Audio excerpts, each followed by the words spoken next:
welcome to the show. Yeah, I got another killer guest today, Rich Redmond, musician, actor, author, speaker, podcaster. I mean, this guy, he can do it all. His music resume alone would probably take me an hour to read off. Besides his main job as the drummer for Jason Aldean, he's worked with Garth Brooks, Chris Cornell, Ludacris, Kelly Clarkson, Bob Seger, Joe Perry from Aerosmith. I mean, basically anybody who's anybody in the music business, he's worked with them. And then he decided, of course, that was not enough. And then he's got to start acting and doing film and TV. He wrote a book. He's doing all this other stuff, his podcast. And you'll quickly learn how he does all this by listening to him talk about his work ethic, his drive, his mindset. He gets it. You know, he's a smart guy, great personality, great people person, great guests, lots of great knowledge in this episode. So check it out. I think you'll enjoy this. All right. Well, welcome to the show. Welcome to the Chuck Shoot Podcast. Rich Redmond, drummer for Jason Aldean and a million others, plus an actor, motivational speaker, author. We're going to get to all this. It's amazing. Oh, man. So did we do this live or no? No. I mean, I'm recording it and I don't really edit much. So yeah, I don't take out the ums and ahs. Unfortunately, I don't have the time to do all that editing, but yeah. Oh God, who does? We want it raw, right? Yeah. Well, I interviewed Krista Makes from Less Than Jake, and he has a podcast, and he was saying he interviewed somebody. He's like, yeah, my producer took out over 300 ums and ahs and all that stuff. I was like, oh, that'd be nice to have that feature, but I don't have a producer, so I'm a one-man show here. There we go, man. Well, thanks for having me. Yeah, thanks for coming on. I appreciate it. So yeah, your background's interesting. You're actually from Connecticut. Is that right? Yeah, I'm originally from Connecticut. I'm a New England kid. Yeah, man, Milford, Connecticut. I mean, it's just such this picturesque kind of New England town, you know, with the downtown square and the duck pond and the pond freezes and everybody ice skates. And it's just was very quaint. But then my dad got a job in El Paso, Texas when I was 11. So we moved all these thousands of miles away to Texas. And that worked out great because they dig music in Texas, man. There's a strong support for the arts there. For really sure. Is. So yeah, you started playing the drums at age 8. Is that correct?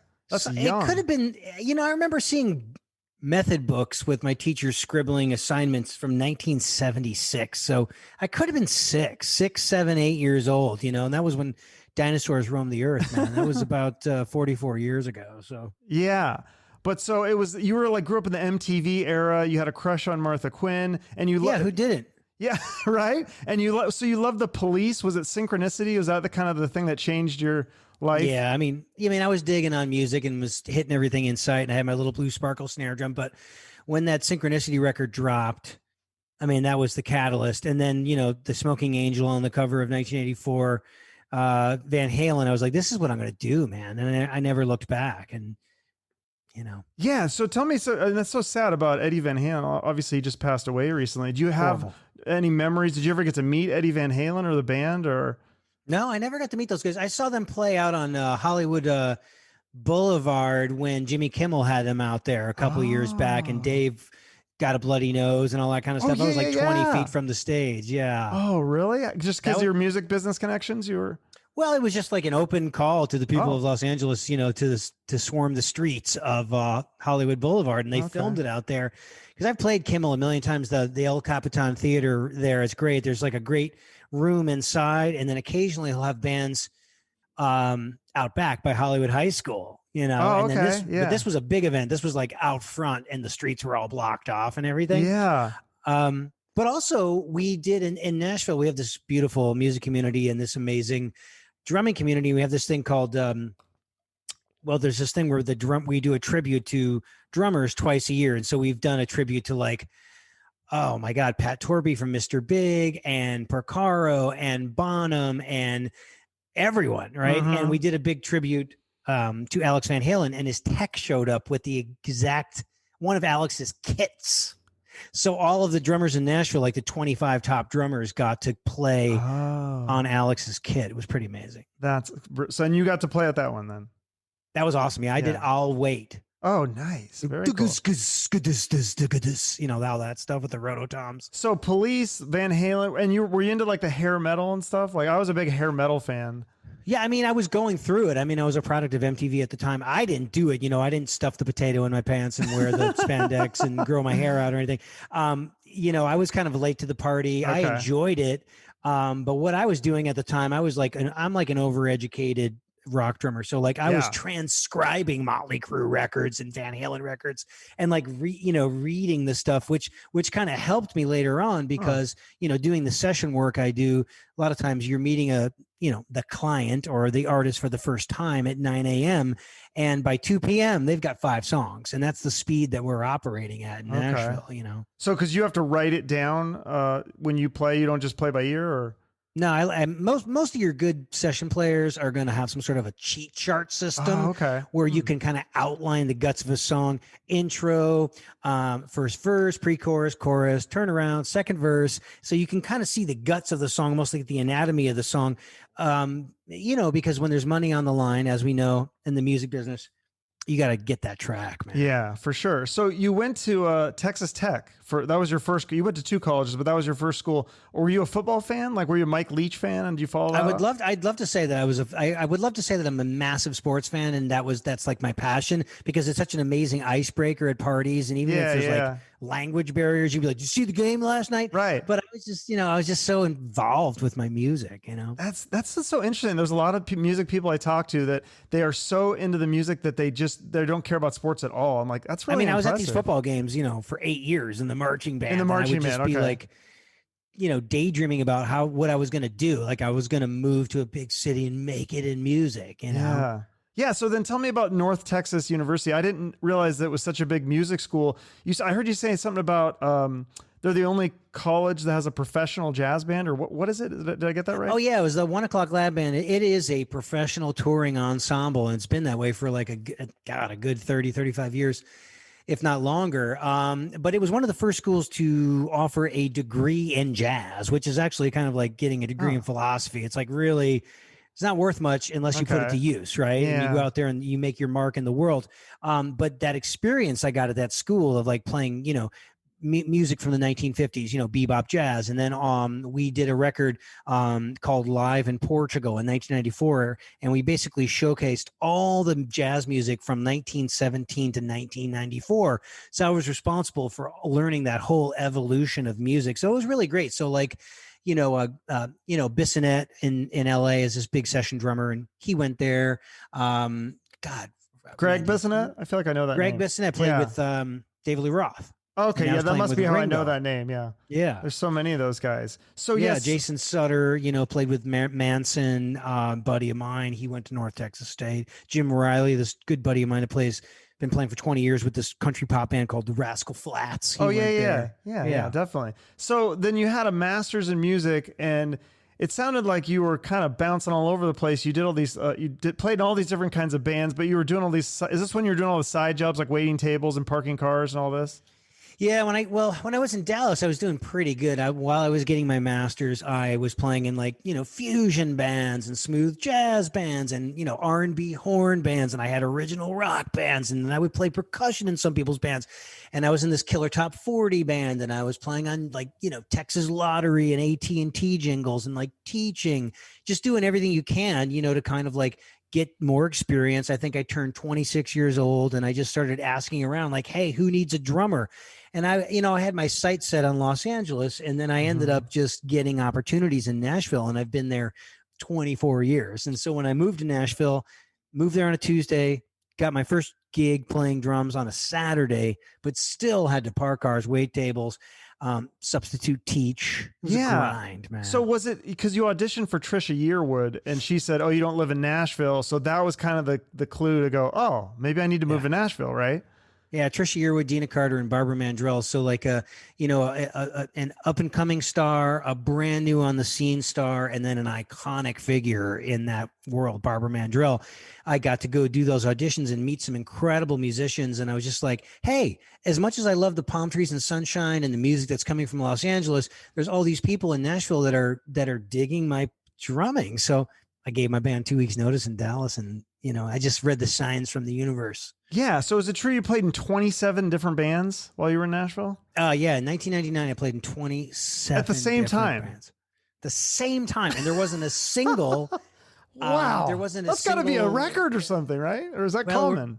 I think there's just, your belief in a higher power and just be like, look at, hey, if I can put $25 at a time or $50 at a time together and pay my rent. And I did, but really more than anything beyond paying your rent, when you're in that period of your career where you're trying to bring your dreams to fruition, it's actually the greatest time. I remember it's one of the greatest times in my evolution, because I was meeting all these people that had fire in their eyes and they had dreams. And as a drummer, you're working to help people, bring these dreams to life, man. It's a big responsibility. Right. So tell me about how you met Jason Aldean, because you cultivated these relationships with a lot of people, and a lot of them, you said a lot of the people, I think it was like 90% of the people that were kind of in your same class that had moved to Nashville on the same time disappeared, like went back, got a day job, whatever, kind of gave up on the dream. But Jason Aldean was one that you guys stuck together. Yeah, I met a young Jason Aldean in 1999. He was writing songs at Warner Chappell Music. He had just come from, in high school working at Pepsi, and the business was getting rough, and he was just about to give up and move back to Georgia and work for Pepsi. And we did a showcase. It was probably our 40th showcase that we did for all the cigar chomping suits, as Frank Zappa would say, in Nashville. And he got signed to a record deal, and we recorded that first record in 2004. It took 8 months for the first single to get up to the charts, and we just went out there and brought the music to the people and built it and built it and built it. And we have now been playing together. Same drummer, same frontman, same band, 21 years. Yeah. So wait a minute, 40 showcases? Are these all for 40 different labels, or some of these like have come and looked at you guys like 5, 6, 7 times? Yeah. And well, it might be an overestimation, but when I bring it up with my bandmates and Jason's producer, we go like, it could have been 40, because it was a thing where it's like, let's do it with, without a steel guitar. Let's do it without the fiddle. Let's do it with a flannel shirt instead of a Western shirt. Let's do it with a baseball cap in front of we were trying to figure out what the thing was, because all these songs that we were doing at these showcases, a lot of the suits would be like, I don't hear it. I don't get it. And they were all #1 songs. As soon as his career, the machinery got behind him. So that's a lesson to people out there that are wanting to do this in the business. It really takes everything coming together in perfect harmony. So you've got to have a great product, great songs, great presentation, like-minded guys in the band. You got to have great management. You got to have a great booking agency. Radio's got to embrace you. And then the video channels got to embrace you. And then you got to get out there and tour relentlessly. If any of those things go away and are not part of the puzzle, it could all fall apart. Yeah. Well, and also you guys didn't give up. I mean, there was like, even from 99 to 2004, that's 5 years of sticking with each other. Did you have a loyal following in Nashville at least? Did you get a lot of fans there before you got signed? I don't think there's anything, such a thing as loyal in the music cities like Nashville or Los Angeles. People are at the front row. Well, people are at the front row. It's an industry town, right? So you get all the suits and all the hit makers and all the corporate types. They're at the back of the room, like, taking notes, or they got their arms folded. And then you got the occasional girl that had one too many cocktails too early at happy hour, and she'll be dancing around in the front, and you send your energy out to her, right? And hope everybody else picks up on it. But I mean, let me tell you that all of us, including Jason, like, he was writing songs as his day job. He had a publishing deal. And then all of us were freelancing and teaching and playing with a million other artists, waiting for Jason's thing to take off. And even during that period, I played with a gal named Pam Tillis, who had a good, 20 top 10 singles. And that was really great. It was the first time I had a drum tech and somebody that was setting up my drums for me, and where everybody knew all the lyrics to the songs. And then I was in a band called Rushlow, and there's this guy named Tim Rushlow that was a front man of a band called Little Texas. They sold about 10 million records, and their time kind of came and went, and he wanted to start his own band. And so, we put out 2 singles, and, I got to experience those early morning radio hustles in the morning, and then the meet and greets, and then you're on the cover of magazines, but at the same time you're like, why am I broke? You're broke even when you're on the cover of magazines and stuff? Yeah, that happens, man. And it's happening right now to some band. It's on the cover of the magazine, and they're playing free radio shows. And you have to do free radio shows because radio has it holds the ticket to so much success. And Still? So many, even now? Yeah, man. And and the radio station will be like, hey, we'll play your song, but can you do like 5 free shows for us? And And you do these things and you do it with a smile on your face and you know it's part of the deal. Yeah. You know, there's a lot easier ways to make a living than be in the music business. So it's almost like being an actor. It's like when I talk to actors that have been doing it for 30 years, they're like, you have to say to yourself, I have no other vision for my life, because if you can see yourself doing anything else, don't do this. Really? Yeah, I think That's kind of depressing, though. Well, that's the arts, man. I think that a lot of the people you have on your show that are like, you know, celebrity sidemen and all these, or members of these bands that have been at it for 30, 35 years, that's the only thing they know to do or want to do. Mm-hmm. And so that you just keep moving forward. As long as you're moving in a forward direction, you're golden. Okay. So yeah, you moved forward, and I mean, the list of people that you perform with, I mean, besides Jason Aldean and some of the ones you've already mentioned, I mean, don't even have enough time to mention all of these, but some of them, like, okay, Ludacris, because that's like such opposite of country. How do you perform with a rapper? They don't usually use live drummers, do they? Or do they in concert?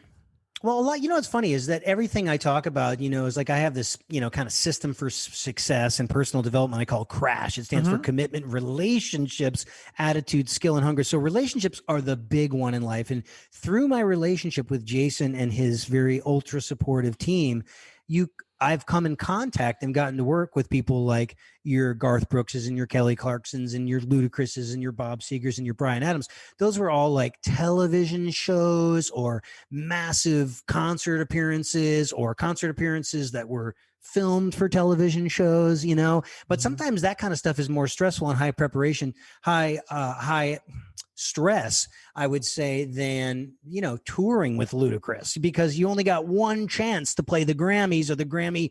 I think we did the Grammy pre-concert award show with Ludacris. That was fun. And then he came on and did our CMA awards, the Country Music Awards. Country music is awesome because we have so many award shows. We have the CMAs, the ACMs, the ACCs. We have so many award shows. Wow.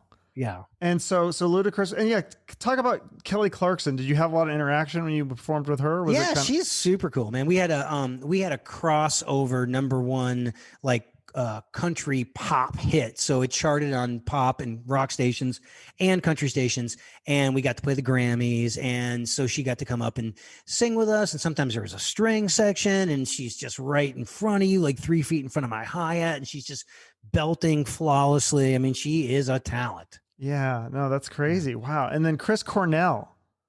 Chris Cornell was a television show too. That was the, I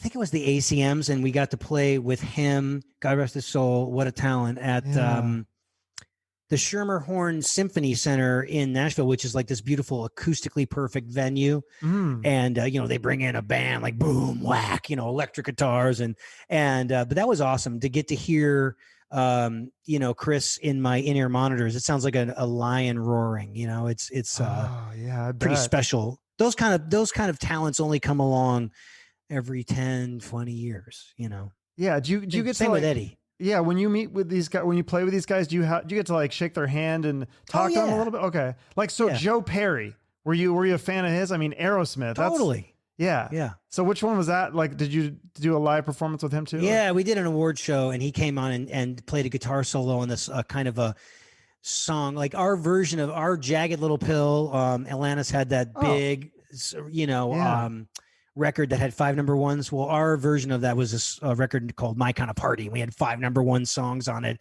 and this one song was called My Kind of Party, and there's this raging guitar solo. There's like a duel on the end, and so he got to duel with the guys in our band, so it was pretty fun. That is so cool. That is really neat. So you say that you perform with the same energy in studio that you do on stage. Now, like, drummers are, like, you say that they're kind of the loud and obnoxious person in the band, but so what is your thought on like the drum machines that are being used in recording? Because it seems like more and more artists are doing this, and for me, it seems like it kind of ruins the rock and country. Like, I think I heard Blink 182 using a drum machine. I was like, but they're a rock band. I don't understand. Can you explain this to me? It's got to piss you off as a drummer, right?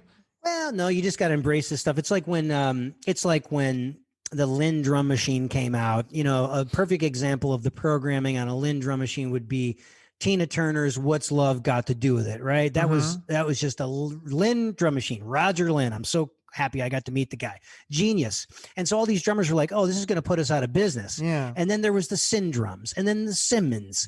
And then we started getting into now, people were like, oh God, Pro Tools is going to be the death of the music industry, but it's just basically a digital audio workstation. So, these things, they come and go, and the guys that embrace them, they call it, of course, hybrid drumming right now. So if you saw me like in concert, we have these loops that I'm playing on top of, and sometimes the song will start with a loop, and I won't come in. I'll start like kind of flirting with the cymbals or like a basic pattern and on the pre-chorus, and then boom, the real drums come in and explode on the chorus. It's kind of like a pattern in music production that's been around for maybe it's already like go back to like the Avril records and all that kind of stuff. That was like, it was a loop in the verse and the real drums come in. And now it's even more. I just had this guy named Wolf on my podcast, and he programs all these drums for like Britney, and if it's a female chick pop singer, he has programmed the drums for it. Okay. But it's like you can make an acoustic drum set sound like a drum machine, and you can make samples sound like a real drummer. So these are they're all just kind of like tools that producers and songwriters, and it's it could not go away for another 20 years, or it could go away tomorrow. So, and you don't, like when you play the loops in the studio, then you do the same thing live? Like sometimes don't they use a machine in the studio and then live they use a real drummer? Do they ever do that? Yeah, well, actually in the studio, most of the loops that you'll hear on a Jason Aldean record, we're working on our 10th record, by the way. I can't believe we have this body of work. Awesome. Are loops that were programmed by the songwriter. Okay. So the songwriter has a team of people. They bring the loop in. It's a wave file or Pro Tools stems. They dump it onto the engineer's Pro Tools rig for the session. I play on top of it. Then we get a copy of those stems, and when we go out to play live, we just run the stems out front. So, and we're actually very modest. I mean, there's a lot of bands you'll go see. There'll be hundreds of tracks of soft synths, chick background singers, hand claps, tambourines.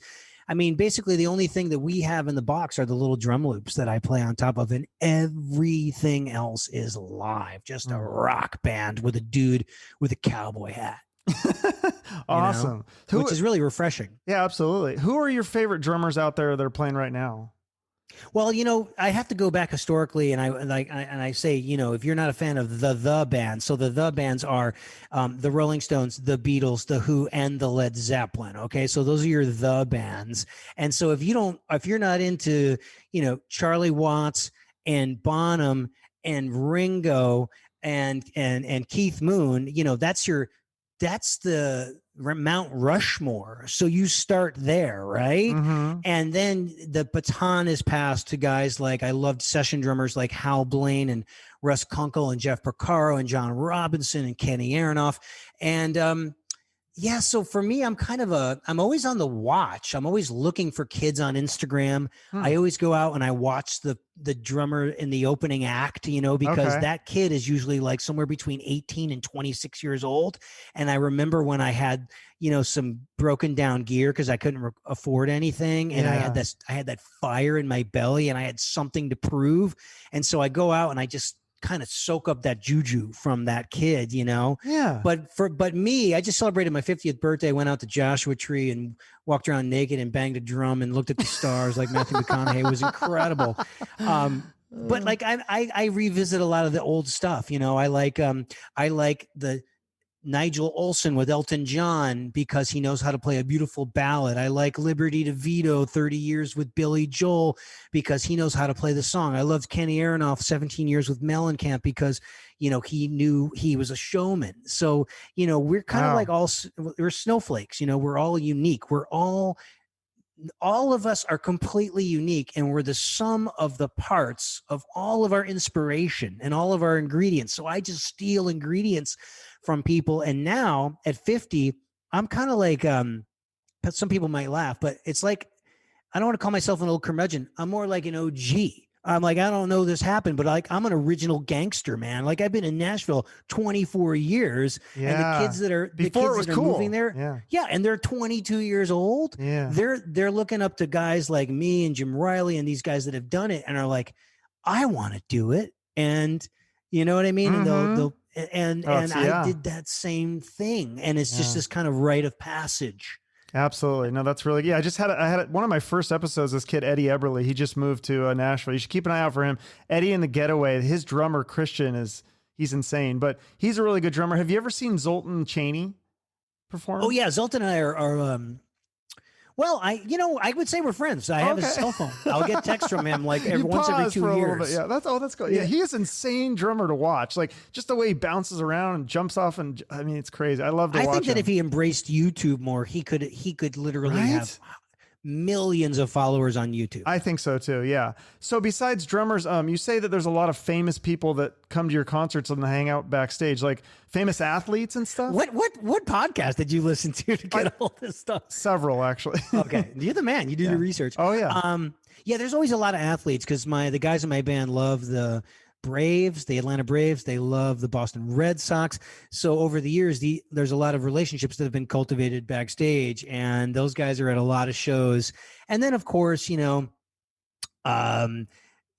you're in town and some other entertainers in town, it'll be like, hey, Bob Seger wants to come do a song with us tonight, or hey, the lead singer from that rock country band Alabama wants to do a song. Randy Owen wants to do it, and Darius Rucker was the last one we did.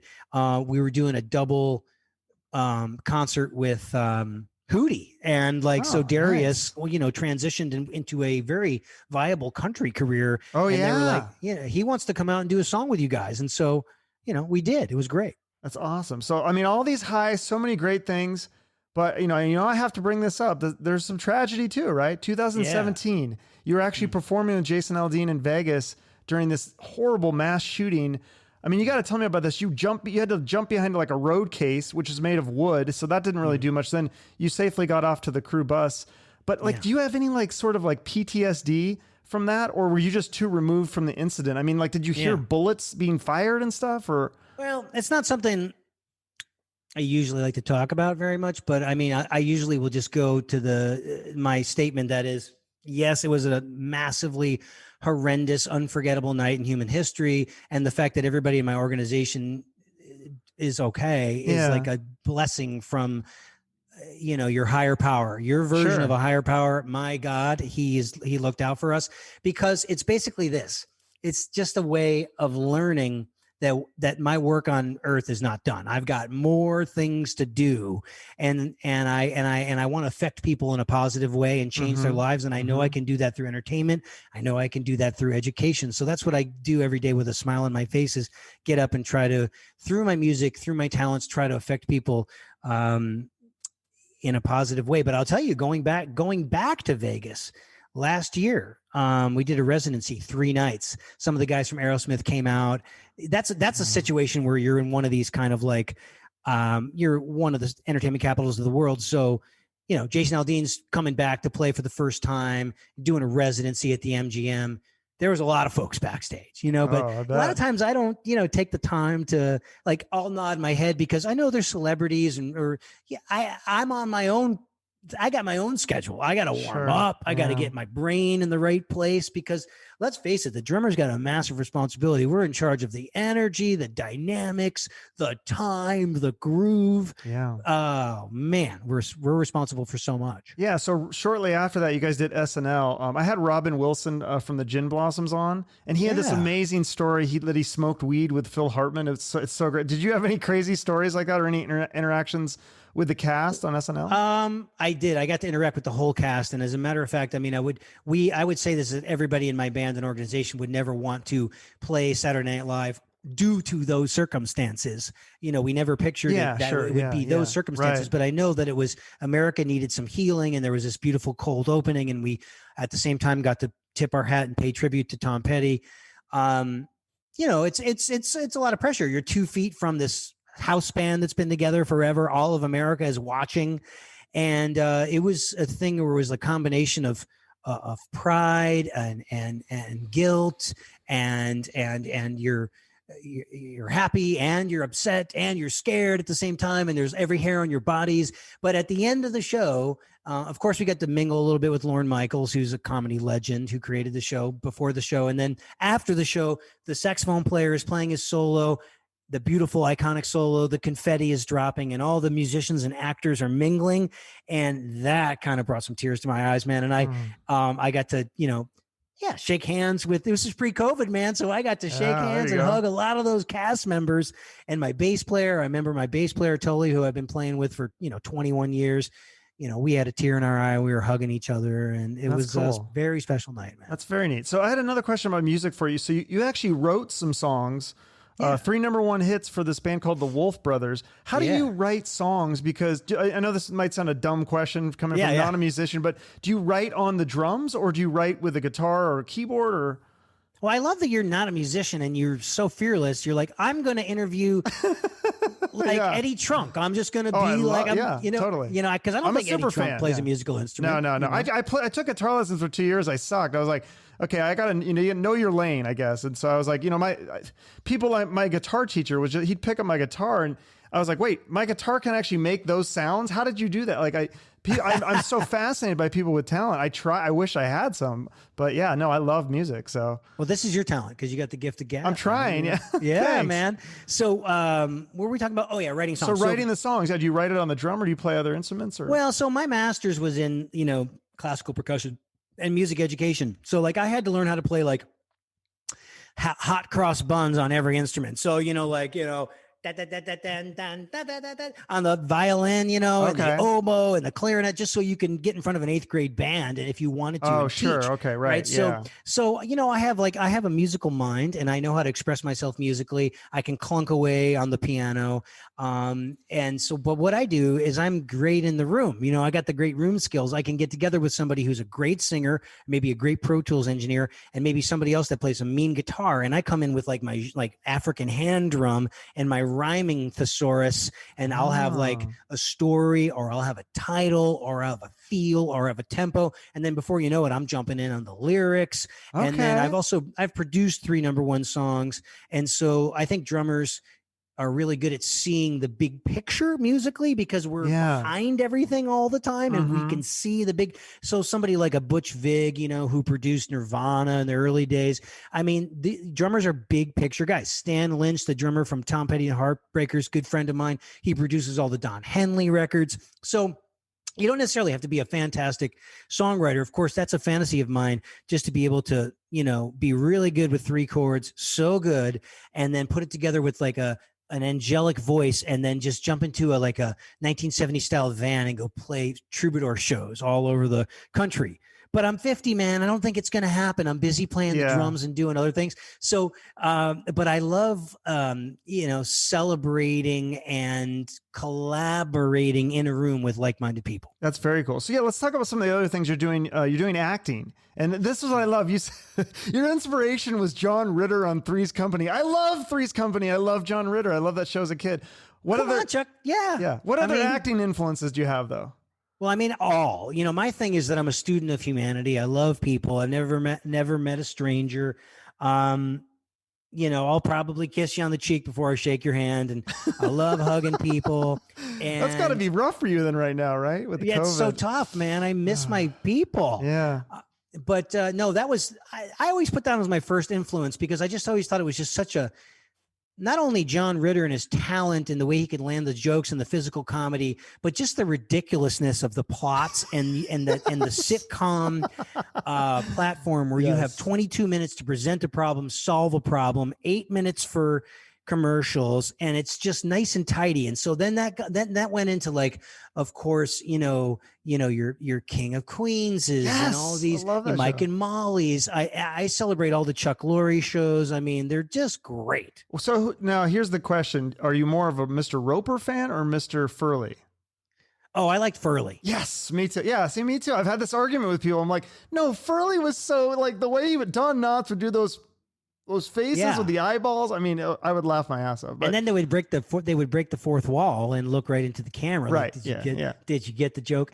But no, I just love it.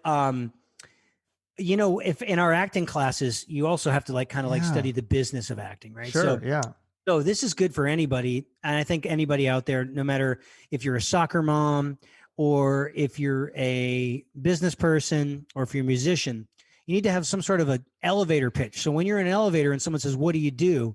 So you have to kind of have what is, your essence together. So they're like, so what is your acting essence? What is your type? So I tell everybody that I'm like a Bobby Cannavale, who does all sorts of stuff, and that meets the I guess the approachability of like a Tony Danza. So I guess I'm dating myself there, right? I love Tony Danza too. These are great references. So if you look up Bobby Cannavale, I mean, he's been in everything from like HBO's Vinyl to like tons of sitcoms to like big, gigantic feature films. He even does commercials. And that's what I really like about what's happening in Hollywood right now. Of course, not right now with COVID, but the idea that there are no rules. You can make an appearance on a cop show, you can do a sitcom, and then you could do a commercial campaign like Flow, and then you could do theatrical releases or even direct to video on demand stuff. So it's amazing. You took an improv comedy. You went to the Upright Citizens Brigade in Hollywood. Yeah.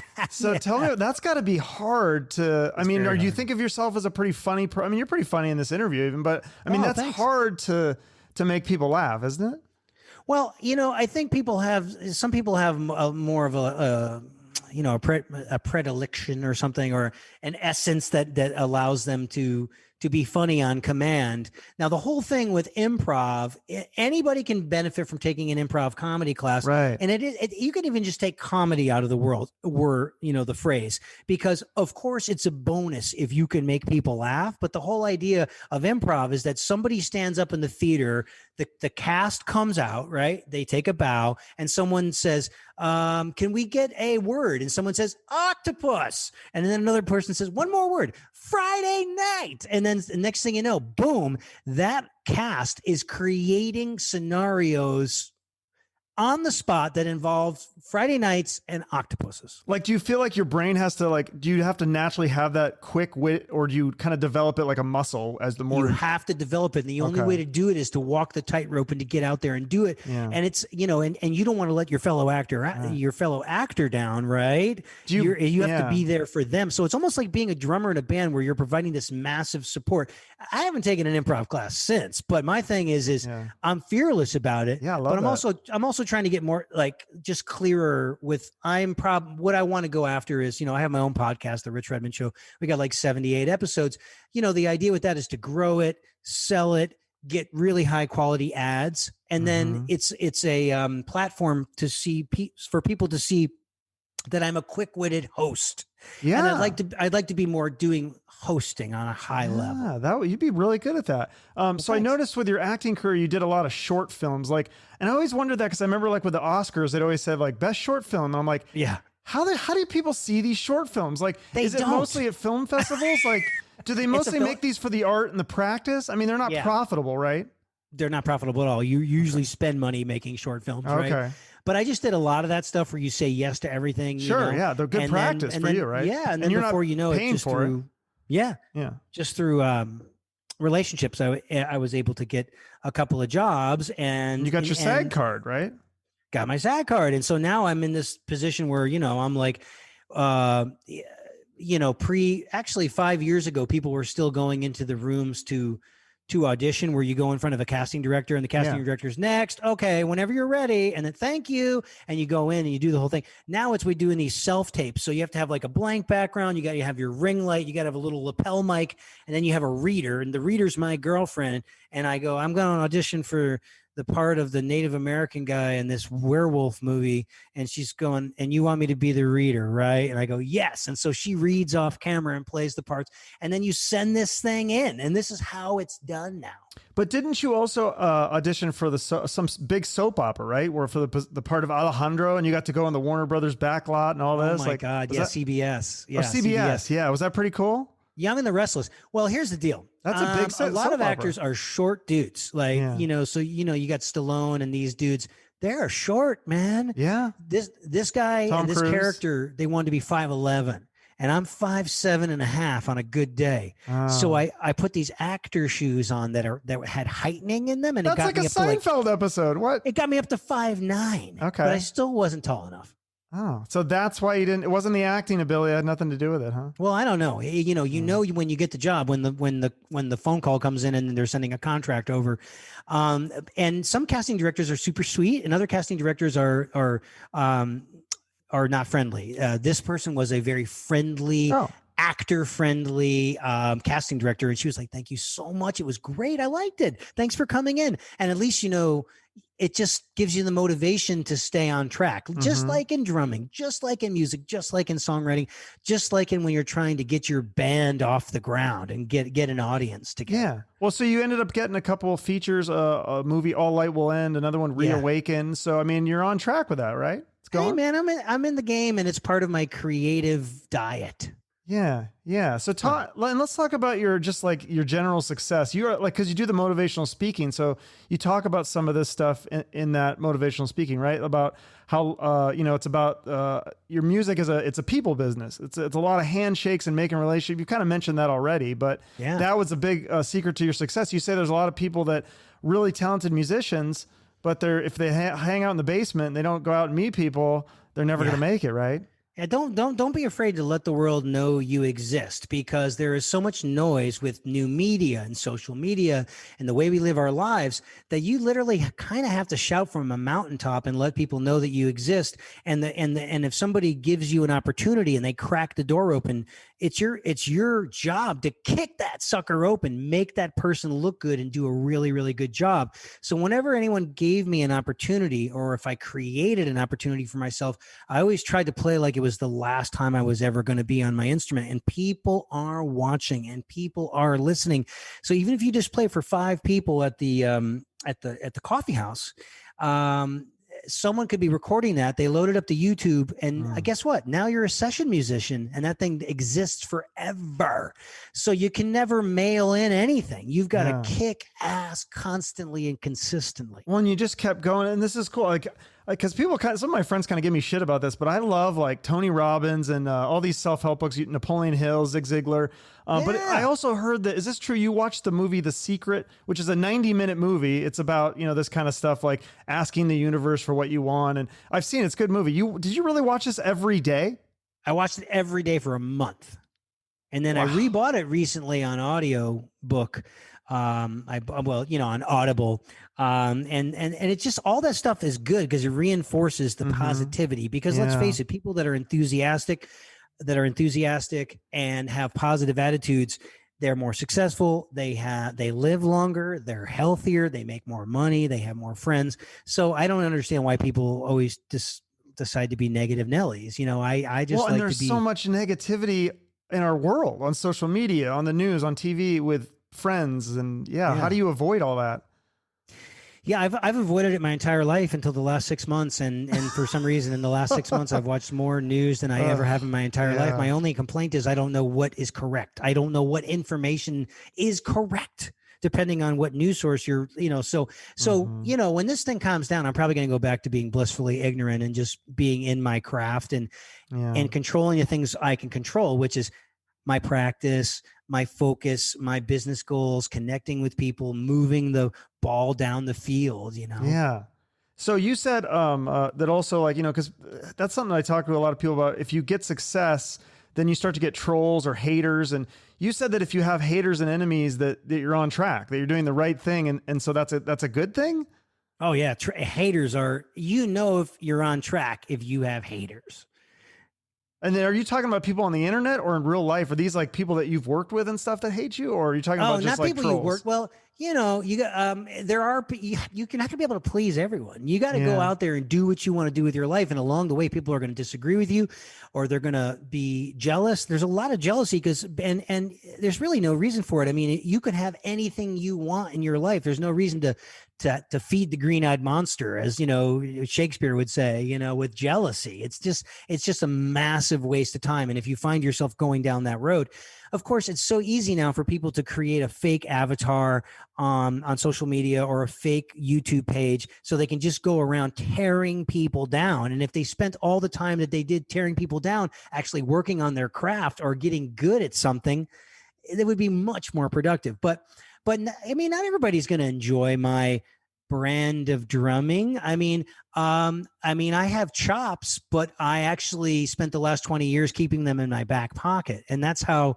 you get continued calls from artists, bands, songwriters, and producers.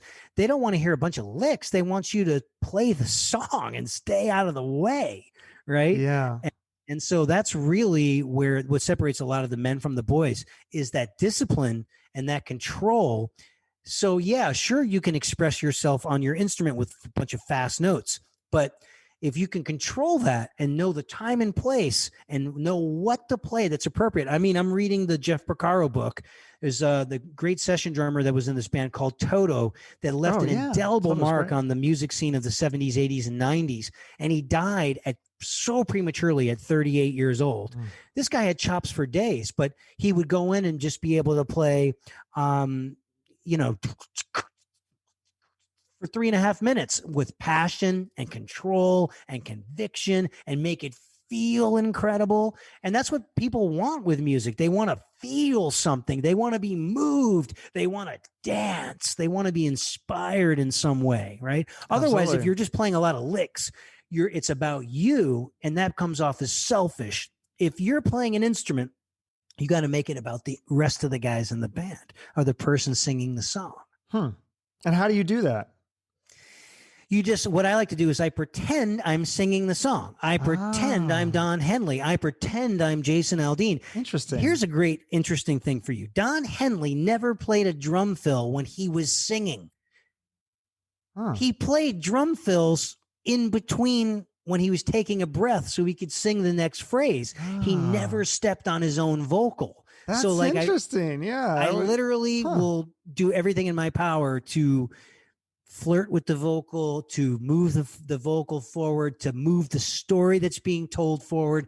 But I don't want to step on that person. And that person is cutting my check. So like if you don't have a mic, but can you sing along while you're playing the drums or does that Well, I know upon? it. We have these beautiful inner monitors now where you're hearing everything. First time I used inner monitors was 20 years ago.